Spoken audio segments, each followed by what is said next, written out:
I'm your host, Kyle Yates, along with Rodney Williams. Say hello, Rodney. Hello there, Rodney. We are very privileged this evening to be speaking with Jan Harzan, who is the director of MUFON. Good evening, Mr. Harzan. Yeah, good to hear you, and thanks for having me on your show. I appreciate it. I appreciate you getting back with me. Let's just hear a little bit about you, where you grew up, and then how you got into the whole UFO. Oh, sure. I grew up in a little town called Thousand Oaks, California. It's about 40 miles northwest of Los Angeles. It's out in Ventura County, and when I was a kid, I had a close encounter with a UFO, my brother and I, and that's what got me interested in the whole subject to begin with. And then I found out many years later that there was an organization called MUFON, so I started to attend meetings and found out more about it, got actively involved, became a field investigator, and ended up working my way up the chain of command and state section director, assistant state director, and then made it onto the board. And here, some 30 plus years later, I'm executive director.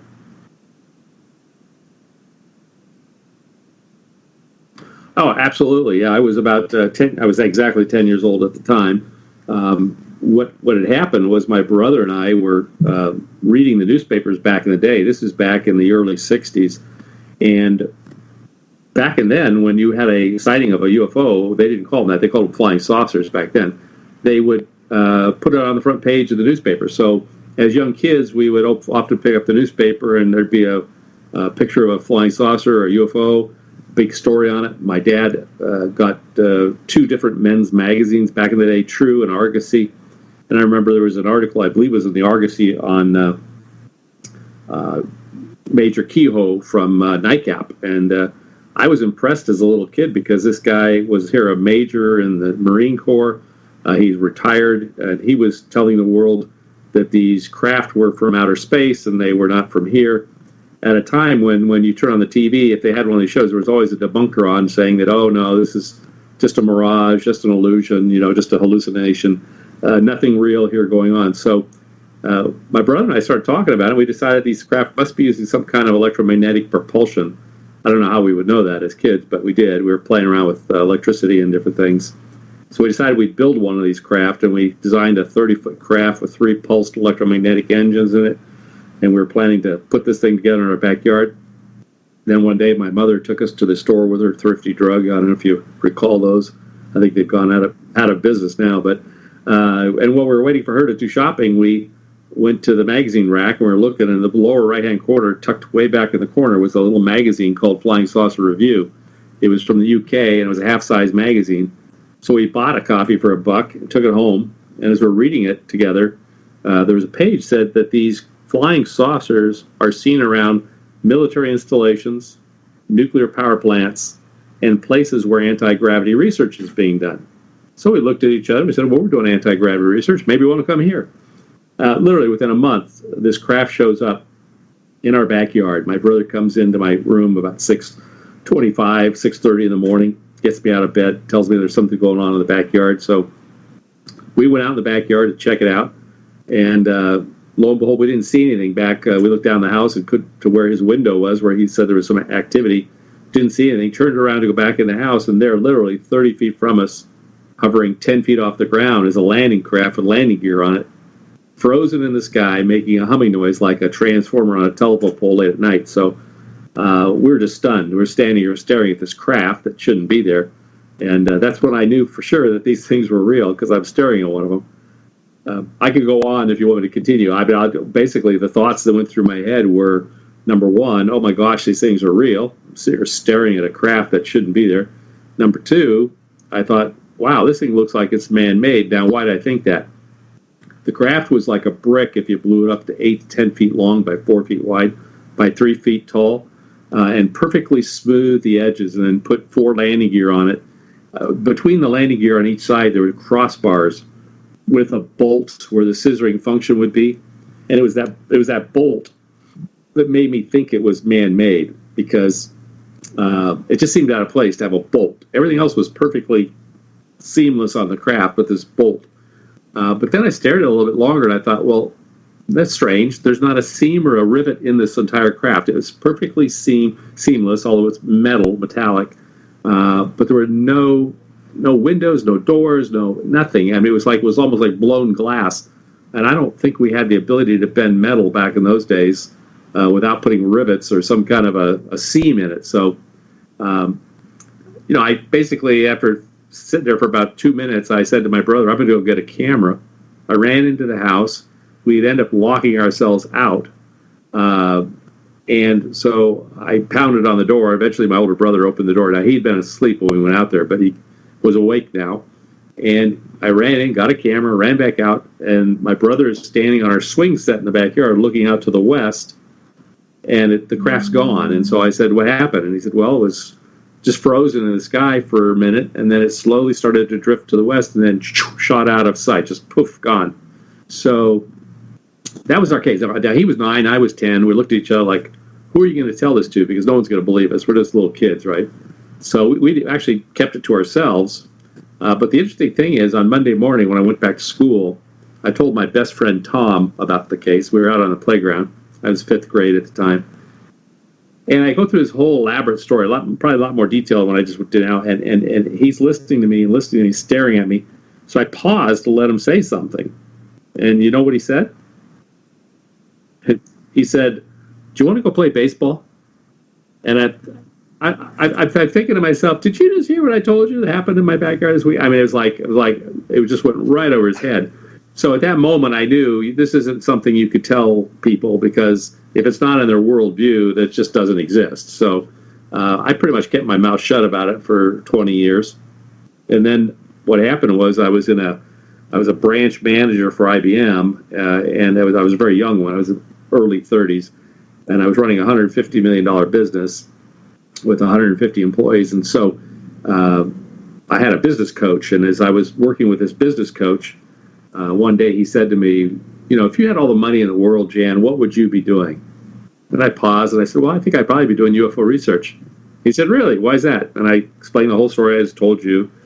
And he said, well, that's interesting. And we kind of went on with our session. The next time I came back, about a month later, at the end of the session, he turns to me and he says, hey, I thought you might find this interesting. He hands me a flyer.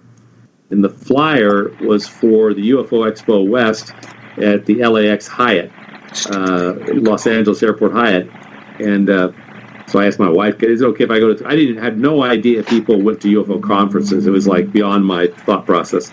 I mean, I was a corporate guy. I was just doing my job, raising a family. And I went there and I was shocked. There was 1,000 people at this conference, literally. There were over 100 vendors. There were like 35, 40 speakers. And my eyes were like big as saucers just looking at all that was going on. And one of the vendor tables was the MUFON table. And so I spent some time talking to them about what they did. And I said, that's interesting. And they held local chapter meetings up at the LA Pickwick Center in Los Angeles, Burbank, actually. So I started driving up there and attending the meetings and getting to know the people and stuff. And then eventually someone started a chapter down in Orange County where I live. And I started attending those and became on the board. And almost immediately I ended up taking it over because the individual who started the group got sick, got ill, and had to depart. But it's been about a 25, 30-year journey, so it's been kind of exciting, actually. Well, it sounds like it. Now, I know back in the earlier days, like when they had the Roswell crash, the 40s, 50s, and then the whole phenomenon was in movies and TV shows. Do you think the attitude towards actually, being able to meet an alien species is a lot more accepted now than you think it would ever have been back then? Well, that's an interesting question. I think it's certainly more acceptable now than back then, but what I'm finding when I speak to groups, and typically I try to speak to non-UFO groups, just the general public, because I think that's where we need to get our message out to.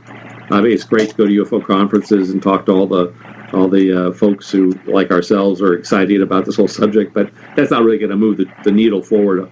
But when I talk to these groups, I'll always ask them the question, do you think somewhere out in the vast universe there's intelligent life, right? And 100% of the hands will go up. Everybody, scientists, no matter what, it's 100% of hands go up. because of what we know about exoplanets and what it takes to create life, we know that there's got to be something else out there besides just us.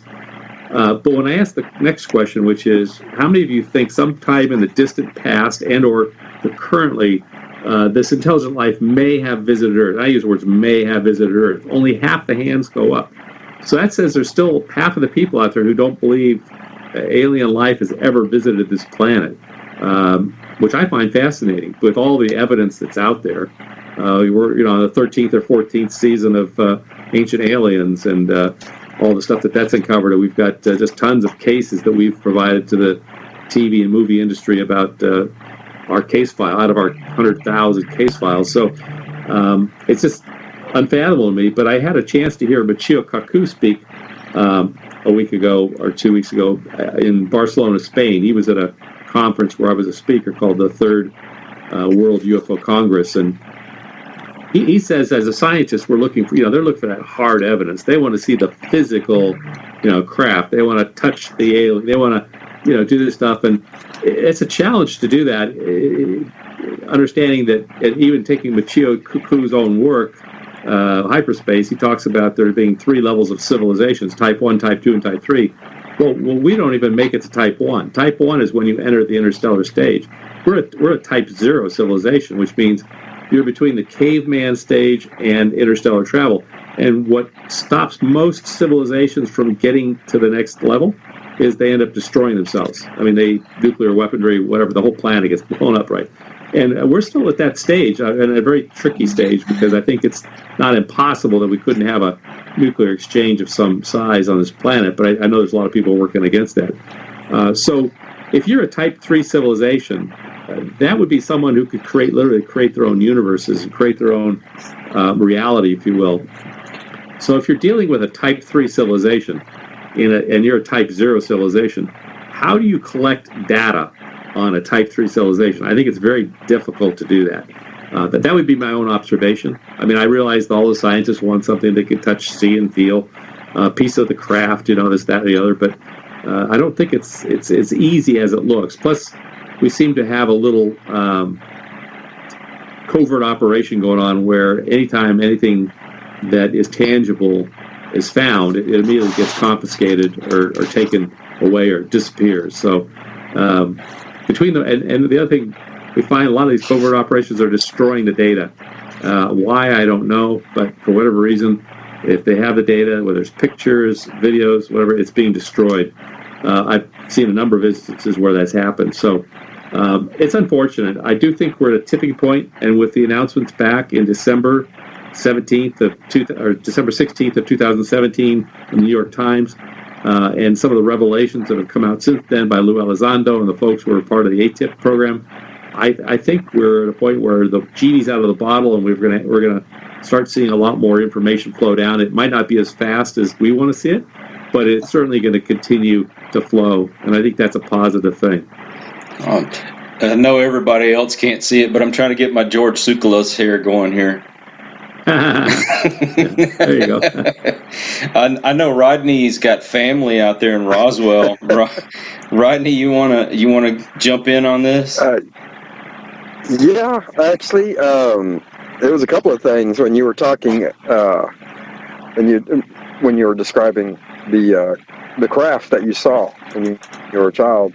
Sure. I was wondering though, because I've actually listening to somebody talk.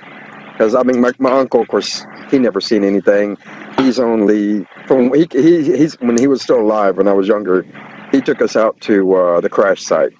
Oh, okay. The most country thing did. We saddled up the horses, drove her, got out close to that area, and we rode our horses out there. And when we were kids, and of course, it's just a big patch of dirt, right? With some prairie dogs running around. But that's the first time I even heard of anything. And of course, me being a grade school child, I didn't quite comprehend that. Right. So I was going, oh, okay, yeah, cool, dirt, And then as I got older, and it became more, a lot more documentaries came out about Roswell, and then more conspiracy theories have come out. And I remember one time I asked my uncle, probably 19, 20 years old. Yeah. And I asked him, "Oh, you guys were around when all this was happening?" Oh yeah.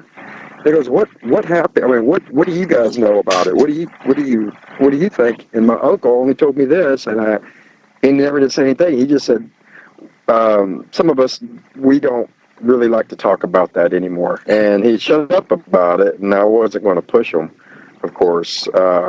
And just a few little things he would mention over the years. I know I've driven by the hangar where the UFO supposedly was kept for a short period of time before that. I think they sent it to Dallas afterwards. And I noticed, even though it is no longer, it's still owned by the military, U.S. military, I believe the Air Force, and is no longer in operation, but there's still very heavily armed security around that particular hangar for some reason. And this was up as recent as the 1990s when I was out there. When I was with my cousins, we were just driving around and stuff. And I did notice that there were still some heavily armed military around this hangar, but it doesn't look like it is even operating, or nothing's operated. It looks abandoned, to be honest, when I saw it. Yeah. So I couldn't tell you, but I was thinking when you were talking and describing the aircraft that you had saw. Have you ever tried to look up other reports of people describing what they saw? Maybe did they see the same thing that I did, and where was it? How long ago? What was the time span? Yeah, we have another case in our files from the same time period. Excuse me, which is I think from Minnesota, that has a similar type of craft in it. But the interesting thing about these flying saucers or these UFOs is that the ones that appear to be true UFOs, they're all shapes and size. They're all shapes and sizes. I mean, the typical size is about 30 feet in diameter. Interestingly enough, that's what we were trying to build when we were kids. The typical shape is spherical or circular. Again, that's what we were trying to build when we were kids. But you get them in all shapes and sizes: triangles, chevrons, weird-looking craft. I don't know. I mean, all I know of, there was one other case that was very similar to what we saw back in the same time frame. So I've got like a million questions, and I know we're kind of limited with our time with you, but one of the things that has always kind of been in the back of my mind, and that's from watching Ancient Aliens, I know, but do you believe that our government is actually working with species from other planets? Well, see, that's a trick question, because I personally don't think our government is doing much of anything. I think it's privatized into some kind of a corporation somewhere, because when I say the word government, in my mind conjures up the Congress, Senate, and Congress, and also president, and maybe the judicial branch. And I honestly believe that there may be somebody in that group who knows what's going on, but I think it's very limited, if nothing at all. I think a lot of this stuff got taken offline back in the 40s and 50s and shoved over to a private group somewhere that pretty much runs everything. Because I'm being told by certain people at high levels within the government that there's no, for instance, there's no black projects with triangles in it. Yet I find that very hard to believe, because we have depictions of large triangular craft in our skies. Now, some of them are completely seamless, but others are very angular. They have tubing. They look like the back end of a refrigerator. I have to believe that the stuff that's very angular, got protrusions, and looks like tubing from the backside of a refrigerator, I got to believe that's something we ourselves have built. The stuff that's completely seamless or integrated, that's probably extraterrestrial, in my opinion. That's just my gut feeling. I have no data to back that up other than listening to different researchers talk about this stuff and understanding the data. But whether they're working with aliens or not, that's a whole other question. I really do not know. I mean, I wish I did. I have to believe somewhere. My brother and I, when we were little kids, we played with electronics and electricity and stuff. And what was interesting to us was that when we were born, the television sets, were made out of. The television sets were made out of vacuum tubes, and it only took about 5 or 10 years before literally, maybe 15, where we went from vacuum tubes to integrated circuitry to, a whole other set of stuff, laminates, to totally integrated computer type circuitry. I mean, your TV sets today, that hang on your wall, that's all just basically a computer chip, that sits there. So, but that evolution happened over about 10, 15, maybe 20 years. That was a very, very rapid revolution in technology. You'd have to say to yourself, how is it that we were able to move that quickly through that technology in that short of time? Now, there's people who will say, oh, no, my father was an engineer at Bell Labs, and they did that. They made all this happen, or whatever, or IBM, or whoever. But I think we had some help somewhere. I don't think it just happened on its own, honestly. Exactly. Well, what about reptilians? Do you think that that's really a race? Yeah, well, we get reports of reptilians. It's not the common report, but most of it's the gray types or tall whites. But we do get reptilian reports, and they're generally very, very detailed type of reports from people. I did want to say, though, before we get too far away from it, Rodney's comment on Roswell and his uncle's comments about not wanting to talk about it. There's a really, really good DVD available from the Fund for UFO Research. It was put together by Stanton Friedman, probably 25, 30 years ago, where he interviewed like 25 of the top first-hand and second-hand witnesses to Roswell. And when you watch that video and you listen to these witnesses recount their stories, everyone to a man was threatened by the military that if they spoke about it or talked about it, they and their families would disappear, basically. I mean, some of the verbiage that was used was be buried. I've heard that. I have heard that. That's actually the way he said it and the way his my uncle's body language. I mean, I vividly remember when he did that, and don't talk about it. Be quiet. And I remember him going in as also, and he talking to other buddies, his other rancher buddies out there, and I'm just listening to them talk and firsthand accounts, when they would mention something like that, and they were talking about how Mac, just a couple of weeks or so, Mac Brazel, correct, couple of weeks or so, not long after he had discovered he was gone, like his bags packed up, and he took off and left. He didn't stay much longer there. So, and they were all still, at that time, they just like, nobody knew what happened. He just up and left. And for him being a ranch hand and working, for the owner of that land, he was pretty dedicated out there. And why he just up and left, they had no idea. Yeah, and the people who are the disbelievers, they all say, oh, you can't keep secrets. You can't keep. Well, I'll tell you, when you're being threatened by a guy with a carbine, and being told that you and your family will completely disappear, you shut your mouth and you don't talk about it. Right. Right. So Area 51, do you think that is really a front to keep people away from what may be the actual area they keep, alien technology, the supposed alien Area 52? Well, I mean, Area 51 was designed as a place to test our top secret craft and built by Lockheed Skunk Works and other folks. The U-2 spy plane was originally tested there, the SR-71, probably the Aurora that hasn't yet been announced, whatever kind of craft that are available. It would certainly be a great place to hide anything that's technologically advanced, along the lines of a flying saucer or disc. Bob Lazar claims to have worked at an area just southeast of there. They called it S4.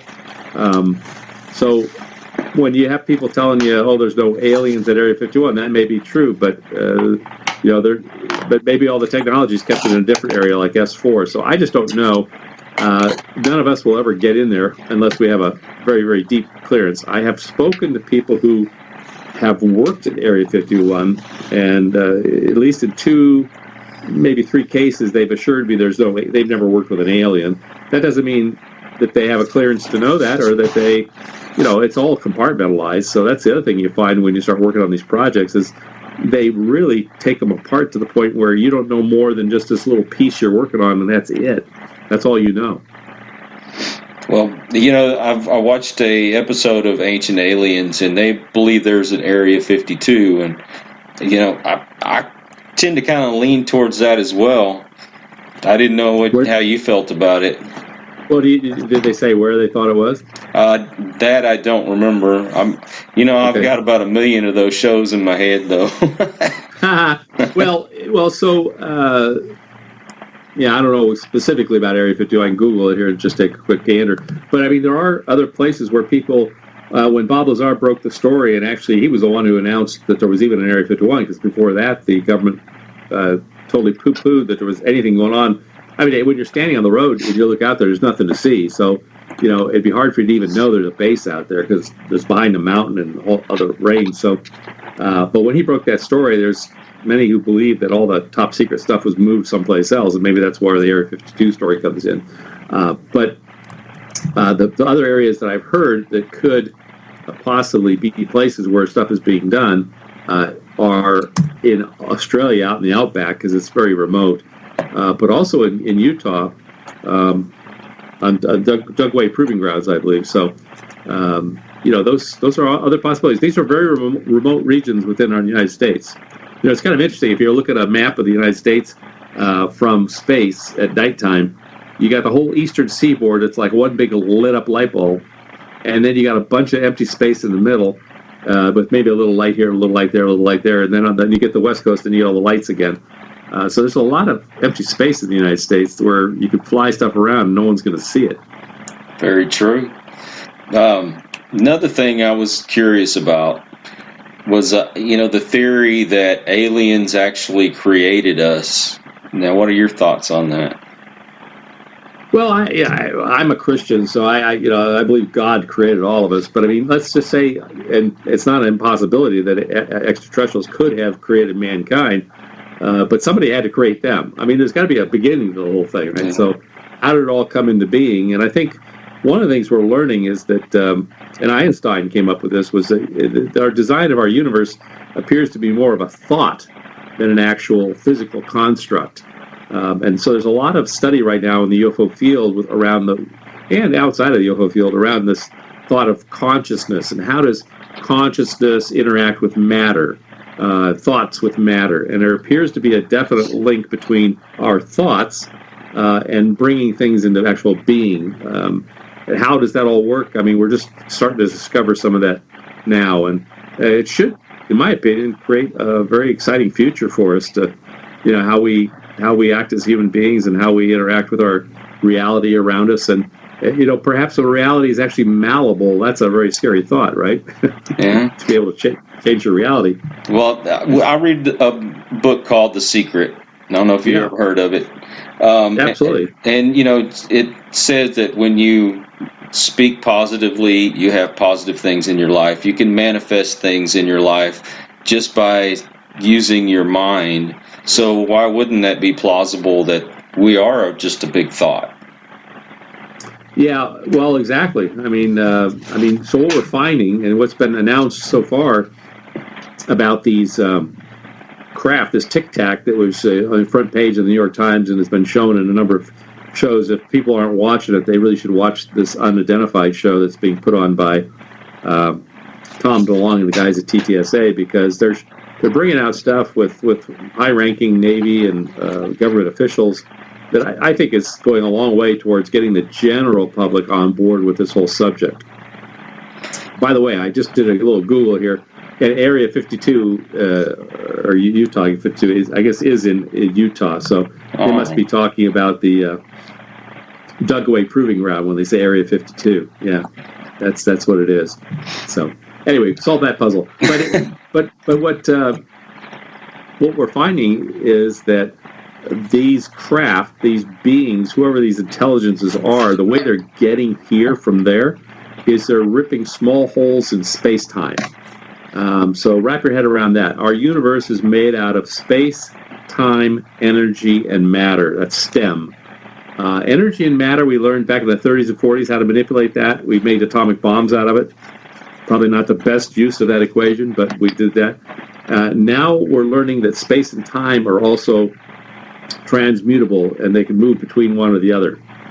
So if you can manipulate space and time, you can literally build yourself a time machine or a portal that you climb through to a different place in space and time. Doesn't mean you're necessarily in our physical universe. You could be in a completely different universe or a completely different space and time. But with that, it really opens up the possibilities ad infinitum. I mean, it's always interested me that people who report these things, sometimes they'll report fairies. That's a big thing in England is they'll see little fairies walking around, or different kinds of strange craft. Or we had the wave of late 1800s where you had these almost like balloon type craft floating through the sky, but that was before we even had that kind of technology. Where does that all come from? Is it coming from another place in space and time, and it's just somehow coming into our reality, and then it's going back out again? All interesting questions, and I think the answers to those will lead to a better understanding of kind of who we are, where we're from, and why we're here. So I'm looking forward to continuing the plunge forward to discover some of this stuff. Now, my wife and I, we were privileged enough to meet Amy Allen. I don't know if you know who she is. She's a medium, psychic medium. She's on, what's the name of that show? The Dead Files. Okay. Anyway, we met her in Ohio, and she brought up the fact that we are going to actually get to meet them in pretty much the near future. Do you think that's a possibility? Absolutely. Joe McMoneagle, who was remote viewer number 1, or 101, I guess, for the CIA's psychic spying project called Stargate. He wrote a book called The Ultimate Time Machine, which is all about remote viewing and stuff. And in his book, The Ultimate Time Machine, he talks about the fact that he pegged the date as 2072 or 74 in that range, when we would actually make direct contact with a ET civilization. Now, even though that sounds like a long way away, because it's a good 50 years out in the future, it's really not that far in the blink of. It's like in the blink of an eye, right? I mean, I'm 65. As I've had in my opinion, I've had a short life. Some have had much shorter than mine. But I think it's very, very possible that we will be meeting an extraterrestrial civilization in the next 5, 10, certainly within the next 50 years. I think is a definite possibility. Yeah, the way she spoke, it sounded like a little bit sooner than that. I'm kind of hoping so. I'm ready. Yeah, I'm ready to jump on board and fly away with them myself and get the heck away from here. Well, if you want to do that, I mean, we've got many people telling us that they're having interactions with non-human beings who have craft, and so it's not like I'm talking about open contact. I'm talking about where it's very openly that they land and we talk to them and they come out of their craft. That's not really happening right now, but we have plenty of people all over the planet who are interacting with non-human beings from wherever they're from. So it's actually happening today. But I think she's talking about open contact, where it's just like anybody and everybody who's standing there could see it, right? Yeah. One of our listeners, Darren, he brought up a question that I actually had thought about too. It may sound far-fetched, but a lot of people say that the sightings of Bigfoot and of UFOs kind of coincide. Do you think that Bigfoot might be an alien? Well, I think Bigfoot's definitely an entity. I don't know if we do have reports where we have both a UFO and a Bigfoot sighting in the same general vicinity or same time frame. So there could be some kind of a correlation there. I personally think that the Bigfoot is some kind of an interdimensional entity that kind of comes into our reality and has the ability to go back out of our reality. I definitely think they're real. I mean, I've talked to a number of Sasquatch investigators, and there are some good people out there who do this for full-time living. It's not something we major on in MUFON, but we do get reports of them, and we treat them as if they're just another entity.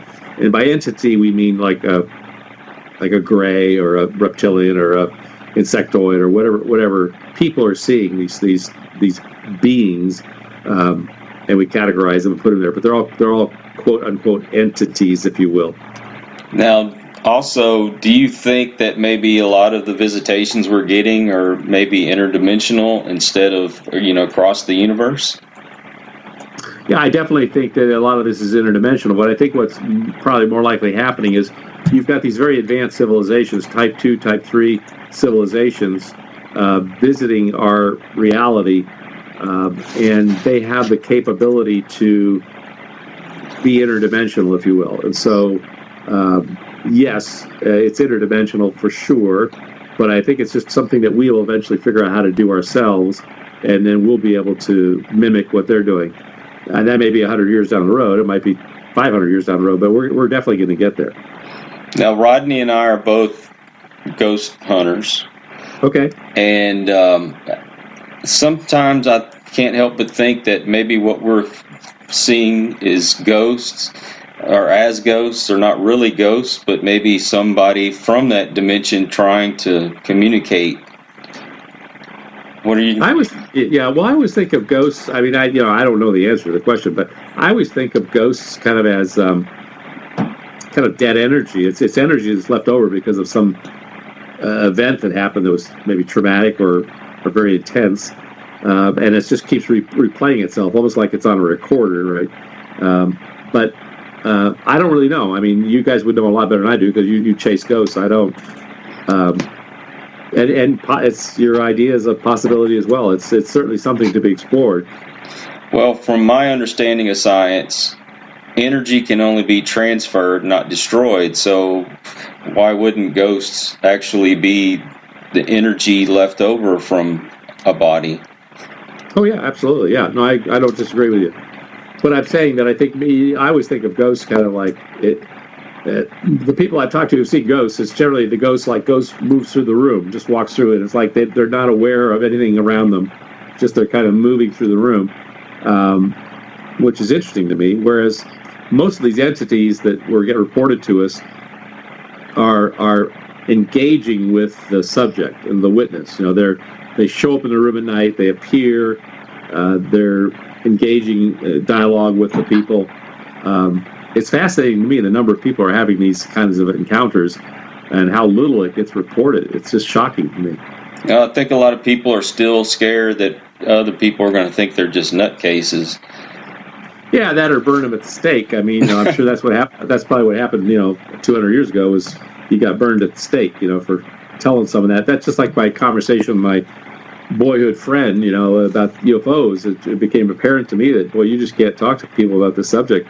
Now, this is going back 50 years, but I mean, about this subject without them looking at you like you're a nutcase, So, well, yeah. Good thing me and Rodney are just nuts. Exactly. No. Sometimes. Well, because you had mentioned, you are a Christian, and I consider myself. I'm spiritual. I'm born and raised in church, Christian, evangelical Christian church, and I'm not sure if you've experienced any of this, but when some of my Christian friends that are, heavily involved in church and stuff, I've been preached to quite a bit, and and I'm sure, and I know there are cases, even when I was, because I've read the Bible front to back at least twice in my lifetime. Yep. Not all at once, but. There are cases, of, not, I wouldn't say conjuring the dead or, speaking with the dead in the Old Testament. And, the one case with King Saul, when he was talking to a prophet, one of the prophets that had passed away. Also, some of the things that they describe is very similar to what a lot of UFOs would be described they've seen. And a lot of people are like, no, it's not, no, it's not. You got to think how they were thinking at that time of man's knowledge of things. Yeah. And they're doing something that they never even knew anything like this would exist. And so they're trying to describe what they think it is and what only with their knowledge. It's kind of, I don't know if you got into arguments with people with that or not. Well, so you've asked a multifaceted question here, so let me kind of try to answer it three different ways if I can. Number one, within MUFON, we have clergy and folks who are members. Barry Downing wrote the book UFOs in the Bible probably 30, 40 years ago. Still a classic book for people who want to. Now, here's a guy who's a pastor and is clergy and wrote this other thing. What you'll find, do we have other ones too? Gosh, I'll blank on his name now, but it's the Ted. Oh gosh, I'll come up with his name here in a second. But I mean, so there's people who are doing this, and we're actually have a process right now where we're actually looking at that. But there are very fundamentalist Christians who believe that this is demonic, and that's one of the things you're going to start hearing played out over and over. Because it's interdimensional, it must be demonic, right? Because it's not from God, then it's got to be from the devil. There are demons. I mean, no doubt there are demons. I have no doubt about that. We do have people reporting to us encounters with demonic entities, and we basically refer to clergy. We don't deal with demons. I mean, so so we recognize that we get them the help they need, but it's not anything we're going to do for them necessarily. But I think as we move down the path, it's really more of just educating people that it's not. It's not a bad thing. I've been preached to too. I mean, my elders in my church were questioning me at one time, individually, kind of like, well, I hear you're into UFOs. Like, why would you be meddling with that stuff, And like I'm in sorcery or something, And I said, well, because I had this exciting when I was a kid. And I saw it, so it's hard for me to deny that it exists. Like, so I saw it myself. And interesting, after that December 16th, 2017 front page article on the New York Times hit, every one of those individuals came back to me and said, oh my gosh, did you see what was in that paper? I mean, it was like a revelation for them, right? And I'm like, yeah, I saw it. Yeah, that's real. And then now I'm the coolest guy on the block. It's like, I want to talk to you. I mean, they want to have coffee with me to talk about this UFO subject. So a big door has been opened there to have a conversation with people who maybe have been closed-minded in the past, and I think we need to take that opportunity. Now, you're not going to convince everybody. There's still going to be people out there who believe it's demons, who don't. I mean, I'm finding people who don't even want to believe that there's other life out there anywhere, which is hard to believe. But remember, we've got a lot of flat earthers out there too. So, don't get me started on that. Well, I know our time is very limited with Jan because he's got a meeting he's got to go to, and believe me, I really appreciate you taking time out of your day for this. And I'm gonna leave. Oh, my pleasure. I'm gonna leave you with one question. Okay. If I what can, is the meaning of life? Yeah. I'm gonna try to ask this without kind of laughing, but it is kind of curious. What do you feel? What is your opinion about probing and maybe the coalition with sexual dreams? I didn't not ask that question. What do I think about probing? And what was the second part of it? The coalition with sexual dreams. I'm not familiar with the last one, but I'll tell you, there is a sexual part of this thing. You laugh about it, but it's typically more with the reptilians. I mean, the stories we get from the reptilians are very sexual type of stories from the witnesses, from the people involved in it. Now, there have been other Greys or the tall whites. I mean, who might do some kind of a procedure. I think a lot of it looked to me, from what I've read and what I've done from talking to people, maybe more have to do with DNA collection or sperm collection, trying to create a hybrid species, perhaps. I mean, we're not really totally sure why that's being done. David Jacobs has written some good books on that and done some great study on it. But look, we're all sexual beings. I mean, God created us to go procreate and fill the earth, and we've done a darn good job of it. We're about the top 8 billion people on this planet. I think when I was in grade school, we were down at 1 billion. So if we don't stop pretty soon, we're going to be on top of each other. We did our part. We got 5 kids. Yeah, exactly. Yeah. There you go. Well, Mr. Harzan, I know you need to get ready for your meeting. Once again, I appreciate you. And everybody, I can just get online and look up MUFON. And you do have local chapters. I know we have one in San Antonio, one in Houston. I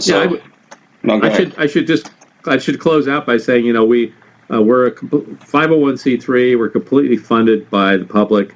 We have no government connections whatsoever, but basically we operate in 43 countries in all 50 states.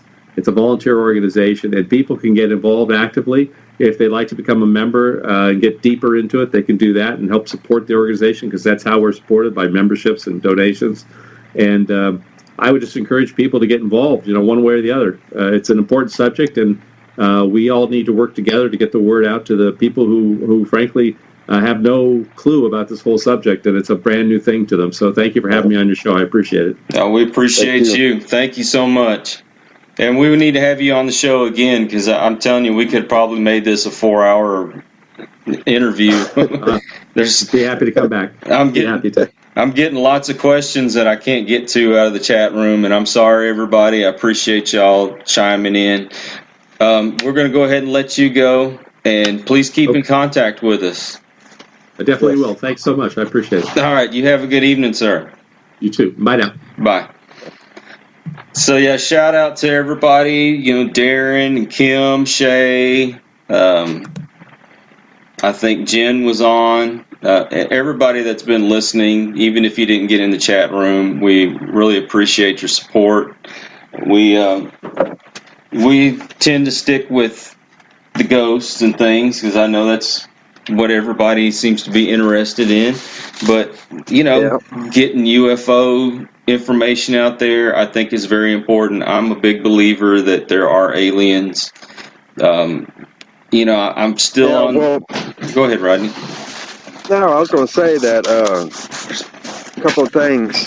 First off, thanks, Darren, for stealing my thunder, or my question that I was going to ask him about the link between any type of Bigfoot, any cryptid, and UFO. Because I know I have a friend of mine. We are still having a heated discussion about why I believe in aliens more than I would believe in Bigfoot. So I haven't seen either, but just extraterrestrials, UFOs seem more likely than a Bigfoot or lizard people, swamp thing, chupacabra, any of them. Unless I see it or see some really, really good proof, yes. So, and I was going to ask him some more questions too. I don't know. Yeah, he got off earlier too. I was going to see what that process would be, because I'm sure he probably gets a lot of people emails, pictures, or videos. What is this? What is this? Can you come out to this area? All these people saw this, and I'm sure they go through some extensive interview, investigative process before, they try to get out there or investigate certain areas that possibly might be the site have a UFO sighting or something. I don't know. Well, I don't know, but I'm sure there is some type of process. I was just curious about that and how they would handle certain people that just want to be famous and others that are just flat out scared. What I appreciate about them is they don't go out with the attitude that, this is automatically a UFO invasion or whatever. It's kind of like the way we do our paranormal. Right. We don't go in there just automatically thinking, this place is haunted. You got to get that proof. Show me. Prove it to me. Exactly. So we still got some time too. Yeah. Let's see. I don't know. Who can we? What can we gossip about? That's all I want to know. I'm kidding. I'm sure there was probably. I don't know what kind of questions were being asked, because I was curious too. Because I'm sure there was probably some really good questions. Well, actually, I'd have to try to scroll back if I can. I don't know if I can or not. I do plan on within, hopefully by 2020, to get out to back out to Roswell. Yeah. I can avoid going in the wintertime, unless I'm going skiing up there. But if I can avoid going in the wintertime, I'd do it, because I like driving up the mountains out there. But all it is for me, I just need to get hold of my cousin. One of my cousins out there. She's kind of up there with the city of Roswell. She's not the mayor or city council or anything like that. I think she's with the Chamber of Commerce or something. But she has ties out there, some more. And so I don't know. I like to get out there and check it out even some more. Well, I just don't want to. you got to take me and Michelle next time. Oh yeah, definitely. Road trip. Road trip. So, but I don't want to pay to go out to see that dirt where that UFO crashed. You have to pay for it now. Before, like I said, when I was a kid, we were, load up the horses in the trailer because it's about, I don't know, 75, 80 something miles maybe, like north of outside of Roswell, and I just remember driving out there, him driving out there, and we riding our horses way out in that middle of the open range, and seeing that. But now I think last time I heard, you got to pay like $15-20 to ride out there and see it, and that was it. Yeah, I don't want to go look at dirt for $15. I can just go in the backyard for that. Yeah. Oh, exactly. Naeli brought up a good question, and it having to do with angels, Bigfoots, and aliens. If there's a connection, he kind of got into that when we were talking about Bigfoot. But I was reading the Book of Enoch, and my belief is these angels, as we call them, that maybe that they really were aliens that came here, and they were, trying to create another being. And if you read the Bible, it says that God created us in His image. Well, and I'm not taking away saying, oh, there's no God, there's no such as angels. Don't anybody take me wrong for that. But I kind of wonder if that's not where it came from, and maybe He sent them here to do that. Yeah. Oh yeah. I mean, come on, you got people that are like I told him earlier. You got people even today with our limited knowledge. I never thought of the 3 stages, what they say of a civilization, and we're at stage 0. We've only gone as far as man's only gone as far as the moon. I'm losing my thought right. Brain farting. That's what it is. We've only just begun. Yeah, I know, right? But the people, when they're describing certain things, I mean, they can only describe it in what their knowledge is of the world at the time. Like he also mentioned, the flat earthers. At one point, that was the common knowledge. Earth was flat. And until finally one person proved that it wasn't. But why not? People, even to this day, if they see something, they can't describe it. They're just going to describe what they know. Exactly. Okay, a brilliant light. What if it's not a brilliant light? It's this type of a shape of this material looks like polished steel. Well, it's not really that type of material. You don't know that or anything. So back in the days of the Bible, when a lot of them were, Jacob's ladder, the wheel within a wheel, That's what I was going to ask you. I could not remember who was the one that saw that vision of the wheel inside the wheel. I got to go look again. Maybe somebody out there and listeners or something, they might know that offhand. I'm having a brain fart, which I have quite often. Yeah. I call it prophets. I call it CRN now. Can't remember nothing. Can't remember nothing. Yeah, that's about right for me too. Well, even some of the paintings. You look at some of these old paintings, Nazca lines. There's so many things out there that you're like, how did they know to draw this? How did they know to lay the stones out in this order? Even building pyramids, but a lot of that's been disproven, by actual physics. Well, I think we would be conceited if we thought we were the only ones in this universe. Oh gosh, yeah. I'm sure there are. Well, Rodney, I'm sure there are. Believe it or not, man, we're down to our last 5 minutes. So everybody that's listening, I hope you have a pen and paper, because we would like to give you some information. As always, we're big supporters of stomping out bullying. And so you can get involved by that by visiting stompoutbullying.org, or you can call them at 877-NO-BULLY. That would be 877-662-8559. And go to them, buy their merchandise, help them to keep their hotlines open and having those resources to, it's not just children that get bullied. A lot of times there's adults that get bullied. We need to stop this. It's ridiculous.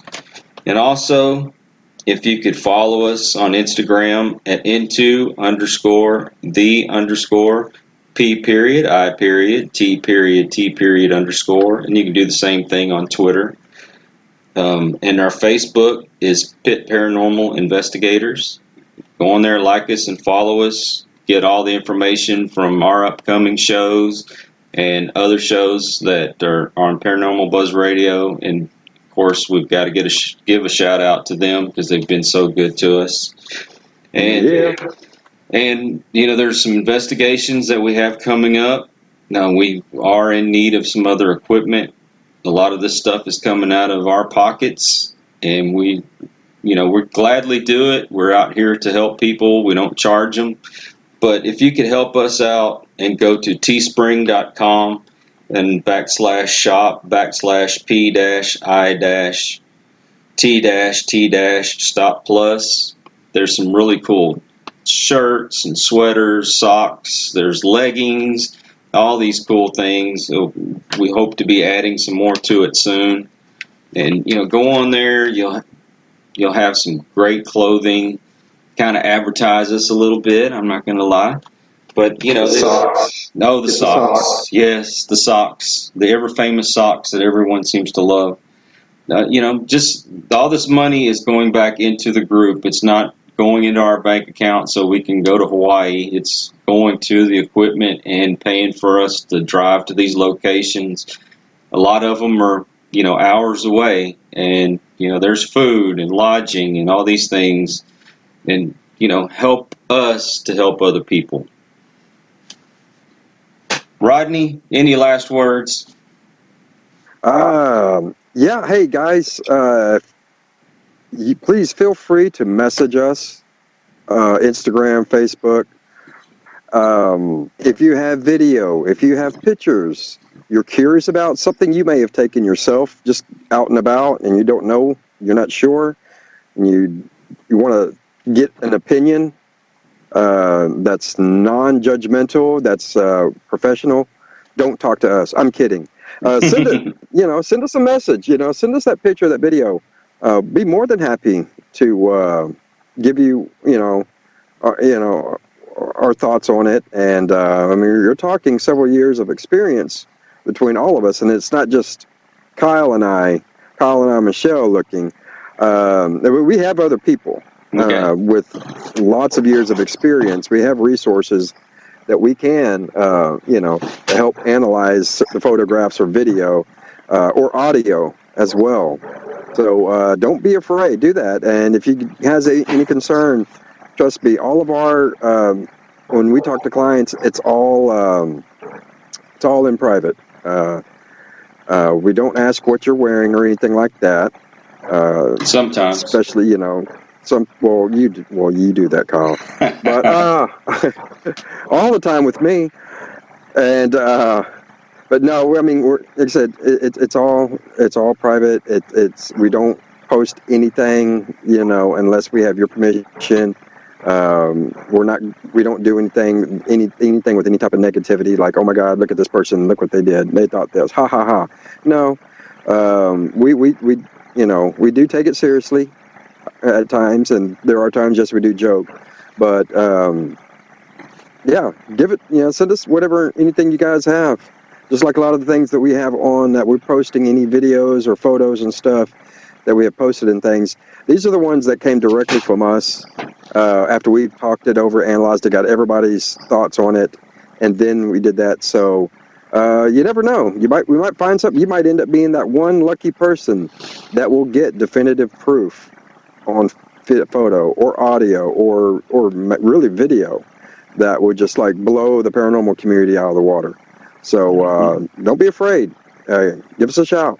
And if you just have questions, I've had several people reach out to us with certain questions, or they might have a problem and they're trying to find answers. And Yes. we even if they're far away, we try to help them to get the answers that they need. Even if it's not us that Exactly. can personally help them, we're going to do everything we can. And if you're a part of a group and you have something coming up that you'd like to post, you send us, a picture with the descriptions on it, a little banner that we can put up on our websites and or on our social media.